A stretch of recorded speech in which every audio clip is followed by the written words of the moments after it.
Let's go. I wake up to a little bit of drool on my pillow, feel like it's gonna be a bad day.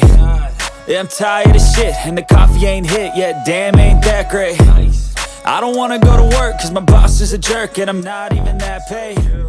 បងប្អូននេះគឺជា Audi OS e-tron GT ស៊េរីឆ្នាំ2025ដែលជាប្រភេទឡានអគ្គិសនី Top EV Performance ហើយរូបរាងរបស់វាគឺជាប្រភេទឡាន Luxury Sedan ដែលបានបំពាក់មកជាមួយនឹងទ្វារ4កៅអី5ហើយម៉ូទ័រអគ្គិសនីរបស់វាគឺអាចផលិតកម្លាំងខ្សែបានរហូតដល់912 horsepower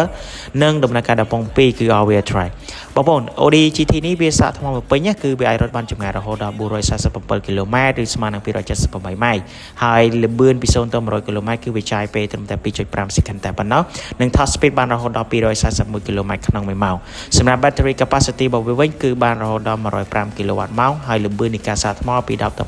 80% វាចំណាយពេលត្រឹមតែ18នាទីតែប៉ុណ្ណោះនិងមានតម្លៃចាប់ពី$168,000 ជាងឡើងទៅហើយតម្លៃនេះគឺជាតម្លៃនៅក្រុមហ៊ុនក្រៅស្រុកអញ្ចឹងបងប្អូនយល់យ៉ាងណាដែរសម្រាប់ Audi OS e-tron GT ស៊េរីឆ្នាំ2025នេះអាចទម្លាក់ comment នៅខាងក្រោមវីដេអូនេះបានសូមអរគុណ